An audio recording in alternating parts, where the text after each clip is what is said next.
Una de las preguntas que yo más recibo es cómo yo puedo hablar de Cristo a una persona.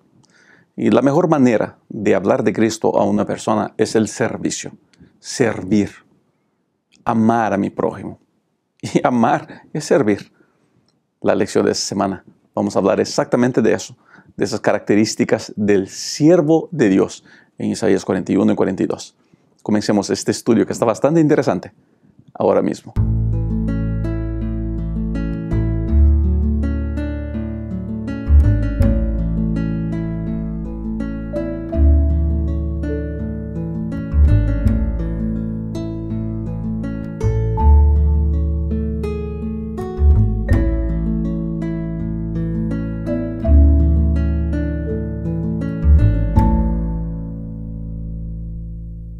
Lección número 9, servir y salvar.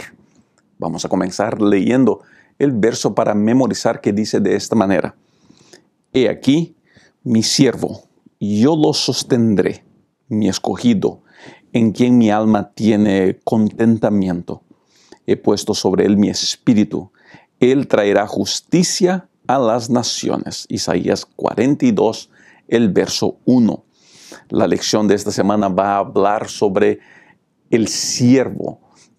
Pero vamos a darnos cuenta de que hay dos siervos aquí. Vamos a entender un poquito de estos conceptos de Mesías. La lección cuenta de que mucha gente le gustaría poder, por ejemplo, hacer un viaje a las tierras bíblicas. Yo mismo nunca lo hice, estoy planeando hacerlo con mi esposa y con mis hijas para que puedan conocer. Mi padre ya hizo ese viaje algunas veces y me cuenta de cómo es diferente poder ver, ¿no?, los locales, los lugares donde Cristo estuvo. Pero una de las mejores maneras de poder entender y ver cómo Cristo vivió en la tierra es el servir a las personas. Cuando Dios habla de salvación, habla de servicio.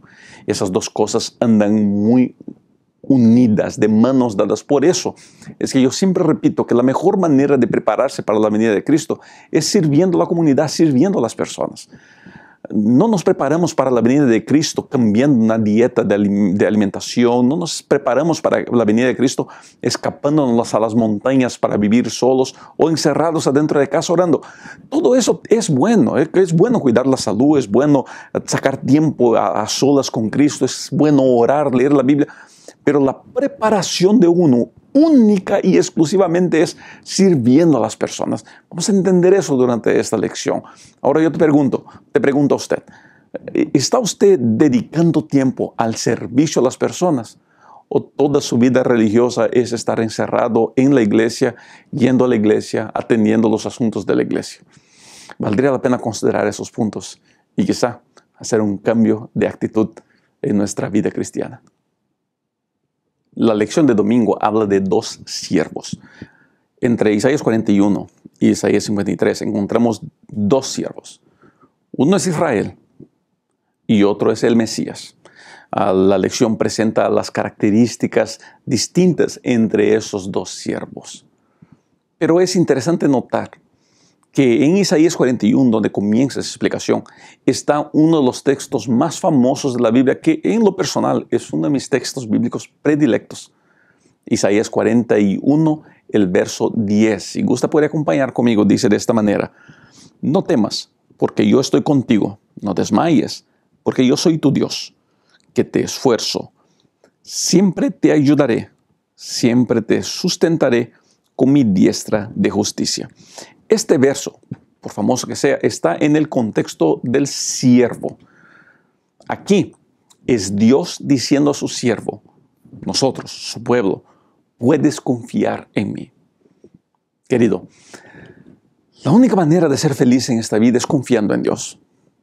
Y hoy día yo quiero animarlo a confiar en Dios. Ahora, es muy fácil decir yo confío en Dios. Decir yo confío en Dios no es confiar en Dios. Decir yo confío en Dios no es conocer a Dios. Hay un pasaje en San Mateo que me llama mucho la atención, donde Cristo dice así: no todo el que me dice Señor, Señor, entrará en el reino de los cielos. Y cuando me acuerdo de ese pasaje y leo Isaías 41 y veo el contexto del siervo, Me doy cuenta que hay mucha gente, quizá yo, quizá usted, que decimos que confiamos en Dios, que decimos que creemos en Dios, que decimos que amamos a Dios. Pero si yo le preguntara, ¿qué es confiar en Dios? ¿Sabría usted responder? ¿Sabe usted decirme qué quiere decir? Y más que eso, usted vive esa respuesta que usted me acaba de dar. Mi respuesta es que confiar en Dios es obedecerlo a Él. Cuando yo confío en alguien, yo obedezco a ese alguien. Cuando yo confío en mi Padre, yo obedezco a mi Padre. Dios nos ama. Él nos quiere salvar. Y Él nos ha dejado orientaciones para obedecer. La Biblia y las reglas y los mandamientos y las orientaciones bíblicas no son para no permitir con que yo tome mis decisiones, no. Son guías para que yo pueda tomar decisiones según la voluntad de Dios. Obedecer a Dios es confiar en Dios. Obedecer a Dios es estar seguro de que lo que Dios quiere que yo haga es lo mejor para mi vida. Y es ahí donde muchos estamos teniendo problemas.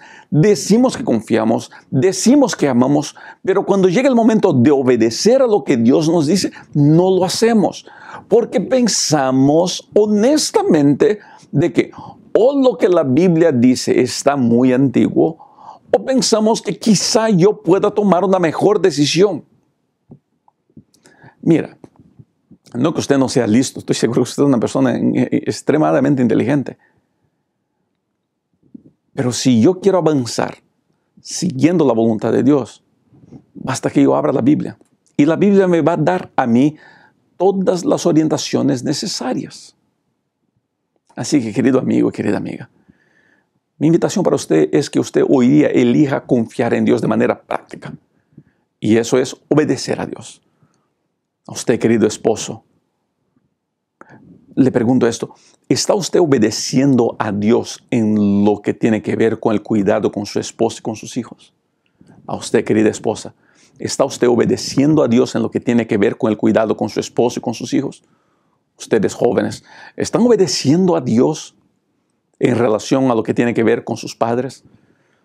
Si yo amo y confío en Dios, yo obedezco a Dios. No porque es un mandamiento, no porque es un mandato, no porque si no, no voy a conseguir la salvación, no. Es porque yo confío en Él y quiero vivir como Él quiere que yo viva. La lección del día lunes presenta el siervo anónimo. El libro de Isaías no da el nombre de Jesucristo al siervo presentado, pero da características. La lección pone esas características. Por ejemplo, imparte justicia a las naciones, cumple sus objetivos en silencio y con mansedumbre, pero con éxito. Es un maestro. Sirve como un pacto entre Dios y el pueblo. Y por último, da luz, esperanza al curar la ceguera y liberar prisioneros. Si yo quiero saber quién y quiero identificar quién es este siervo, la mejor manera sería enfocarnos en Mateo 12, que justamente hace referencia a este capítulo. Y cuando enfocamos eso, nos damos cuenta de que esas características se cumplen en el Señor Jesucristo, el Mesías, el libertador. Una de las mejores cosas que podemos hacer es sacar tiempo para meditar en las obras de Cristo, el siervo, el Mesías siervo, que vino a servir a la humanidad, que vino a salvar a la humanidad. ¿Cuál fue la última vez que usted sacó tiempo para meditar en las obras del Señor Jesucristo? Yo leo con mis hijos los evangelios y les pregunto, ¿qué te parece esa escena? ¿Qué te parece ese milagro, esa persona? Quisiera invitarlo a usted hoy día a sacar tiempo para meditar en las obras de Cristo. ¿Qué es lo que usted encuentra? Dejen en los comentarios. Yo quisiera escuchar, quiero ver su respuesta. Yo le voy a contestar ahí en los comentarios. Cuando usted medita en Cristo, ¿qué es lo que más le llama la atención en Cristo? Ahora, por favor, todos nosotros vamos a decir su amor, su salvación. Está bien, son buenas respuestas. Pero quiero que usted salga de lo común y me ofrezca en los comentarios una respuesta diferente, algo único de usted, que quizá tenga que ver con su vida personal. Cuando yo medito en Cristo, ¿sabes lo que me llama la atención en Cristo? Su paciencia para enseñar. Y yo le confieso a usted, yo no tengo mucha paciencia. A mí se me acaba la paciencia muy rápido cuando estoy enseñando. Y es una de las luchas que yo tengo al enseñar, en especial en estudios bíblicos, a enseñar seminarios. Me impresiona la paciencia que Cristo tenía para enseñar a las personas.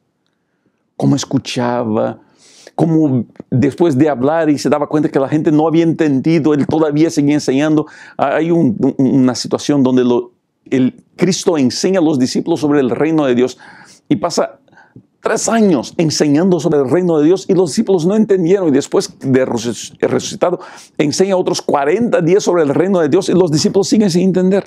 ¡Qué paciencia tenía el Señor Jesucristo! Es por esas cosas que yo sé que puedo confiar en Cristo, porque sé que Él tiene paciencia conmigo, en mis fallas, en mis dificultades, en mi falta de paciencia. Yo sé que el Señor tiene paciencia conmigo. Yo sé que Él me ama y me acepta como soy. Por eso, para mí, saber que Isaías profetiza la venida de ese Mesías me trae mucha paz. Y es por eso que la vida de Cristo me llena de esperanza. Estos días estaba mirando una película bíblica con mi hija más grande. Y me pregunta ella, papá, ¿cómo sabemos que todo eso fue verdad? Tenemos registros históricos de Jesucristo, por ejemplo. Y le estaba explicando eso. Y le dije una cosa que le asustó un poquito. La Biblia, en el mundo académico, no es considerada comúnmente como una fuente histórica, auténtica. Nosotros, cristianos, lógicamente que creemos en la autenticidad de la Biblia y en su exactitud histórica. Pero el mundo académico tiene alguna dificultad con la Biblia. Entonces, para comprobar la exactitud histórica de la Biblia, nosotros usamos materiales que no son bíblicos, son históricos nomás, que nos ayudan a ver que los datos de la Biblia se comprueban en la historia. Por ejemplo, las crónicas babilónicas y el cilindro de Ciro hablan sobre el rey Ciro. Pero lo interesante es que el libro de Isaías también habla de Ciro, casi 150 años antes de la existencia de Ciro. La lección de martes habla sobre el Mesías persa. Dios usó como libertador a un rey pagano. ¿Qué lección sacamos de eso? ¿Qué lección podemos sacar de eso? Primero, pues que Dios puede usar a todo el mundo. Dios no usa solamente a los que guardan el sábado. Dios no usa solamente a los que son vegetarianos. Dios no usa solamente a los que no comen carne de cerdo. Dios puede usar y usa a todo mundo. Por eso algunas personas me dicen, pastor, yo no sé por qué leen ustedes libros que no son de predicadores adventistas. Porque yo creo que Dios usa a todo mundo. Dios usó a Ciro. Dios nombró a Ciro. Usó a Ciro como un Mesías libertador. Querido, jamás dude de que Dios puede usar a las personas. Dios puede usar a los hombres, así como Dios puede usar a las mujeres. Y Dios quiere usar a las damas. Dios quiere usar a los niños. Dios quiere usar a los que van a la iglesia y a los que no van a la iglesia. Pero hay otra lección aún más importante, que es el hecho de que Dios conoce el futuro desde el comienzo. Eso quiere decir, una vez más, yo puedo confiar en Dios.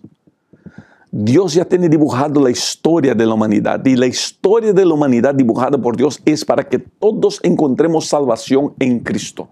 Que todos tengamos condiciones de aceptar la salvación del Señor Jesucristo. Es el plan de Dios, es el futuro de Dios. Querido, usted puede confiar en Dios. Usted puede creer en Dios. Su futuro, su vida, está en manos de Dios. La lección del día miércoles va a introducir una duda que está en la cabeza de muchos críticos de la Biblia. Isaías se divide en dos grandes bloques, del capítulo 1 al capítulo 39 y del capítulo 40 al capítulo 66. Algunos estudiosos de la Biblia llaman Isaías de la pequeña Biblia, porque esa división es exactamente como la Biblia, los 39 libros del Antiguo Testamento y los 27 libros del Nuevo Testamento. Los primeros 39 capítulos de Isaías hablan de historia, cosas que Isaías vivió, pero del capítulo 39 al capítulo 40 hay un espacio de casi 150 años. Es ahí que críticos de la Biblia dicen, es imposible que la misma persona haya escrito todo el libro de Isaías. Intentan plantar un segundo Isaías. Nosotros no creemos en eso. ¿Por qué? Porque no hay registros de un segundo Isaías. Y segundo, la escrita y el estilo de presentar es el mismo en el capítulo 39 que en el capítulo 40 y en todo el libro de Isaías. Nosotros creemos que hubo solamente un Isaías. Entonces, ¿cómo es posible que alguien haya conocido o sepa de toda esa historia con 150 años de diferencia? Una vez más, volvemos aquí a la mano poderosa de Dios, guiando todas las cosas. Dios reveló a Isaías cada uno de esos detalles. Dios le dio a Isaías, por ejemplo, hablamos de Ciro, Dios le dio el nombre de Ciro como libertador. Tanto así que cuando se presentó al rey Ciro los escritos de Isaías, un siglo y medio antes de su existencia, el rey Ciro quedó tan impactado que terminó por liberar al pueblo de Israel y ordenar la reconstrucción de los muros de Jerusalén. Ahora, y aquí para mí es una de las bellezas de la Biblia. ¿Qué lección podemos aprender de algo tan sin vida como una información técnica? ¿Quién es un Isaías? Son dos Isaías. Y mucha gente cuando hablamos de eso, algunos miembros de la iglesia preguntan así, pastor, pero ¿qué me importa saber si un Isaías, dos Isaías? ¿Qué me ayuda eso? Me ayuda a saber que yo puedo confiar en Dios. Me ayuda a saber que la Biblia es la palabra de Dios. Me ayuda a saber que todo lo que está ahí vino por inspiración de Dios. Querido, en un mundo de falsas noticias, en un mundo de mentira, en un mundo de complicaciones, en un mundo donde en la internet todo el mundo publica un sinfín de información, de mala información, de desinformación, es tan bueno saber que yo puedo confiar en la Biblia. Es tan bueno saber que yo puedo creer en la palabra de Dios, que lo que yo tengo en mis manos es la palabra de Dios. Querido, usted puede confiar en la Biblia sin miedo. La Biblia jamás le fallará a usted. Nosotros podemos depender de todo lo que dice la Biblia, porque es la palabra de Dios. La lección del día jueves comienza a presentar el Mesías, siervo que sufre. Ese fue Cristo. Estos días miraba con mi hija una película bíblica. Les comenté eso, ¿no? Estaba mirando la película sobre la pasión de Cristo. Y ella tuvo un vistazo de todo el sufrimiento. Algunas personas les gusta creer de que el creador de esa película leyó el deseado de toda la gente para poder traer algunas de esas informaciones. Y me llamó la atención que a mitad de la película mi hija más grande estaba llorando. Tenía lágrimas en sus ojos, emocionada. Y me pregunta, papá, ¿será que fue así de brutal la muerte de Cristo? Fue así de brutal. Fue un espectáculo grosero. Porque fue un Mesías que no vino a reinar, vino a servir. No vino a ser coronado, vino a ser humillado. Ese es el Mesías. Me daba gusto explicar eso a mi hija. Porque por veces pensamos en un Cristo que vino a limpiar templos, que vino a predicar, que vino a dar profecías. Y sí, hizo esas cosas. Pero vino a servir. Vino a dar su vida por nosotros. Vino a morir. Una muerte humillante. Una muerte grosera. Yo estaba estudiando el libro de Job. Y cuando Satanás se presenta a Dios y le dice que quiere poner a prueba a Job, Dios le dice, está bien, pero no le vas a tocar la vida. Dios le impone límites al diablo. El diablo no puede hacer todo lo que quiere. Él está limitado por la soberanía de Dios. Hay un único momento en la historia donde Dios no le puso límites al diablo, y fue en la muerte del Señor Jesucristo. El diablo le puso sobre Cristo todo su odio por la raza humana, todo su odio por Dios. Lo que Cristo sufrió para que nosotros jamás tuviéramos que sufrir. Por eso Isaías dice que Él cargó sobre Él toda la maldad del universo para que usted y yo seamos felices. Esa es la belleza de conocer de ese Mesías. Todo lo que teníamos que hacer para nuestra salvación, Cristo lo hizo en la cruz para que usted y yo podamos vivir felices.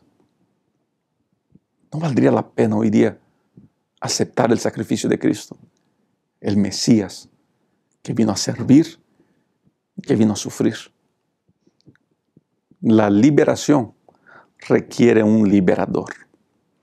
Dios preparó a algunos para salvar su pueblo. Israel, Ciro, Cristo. Pero por detrás de todo eso está uno de los mensajes más hermosos de la Biblia. Dios quiere salvar. Dios quiere salvar. Jamás se olvide eso.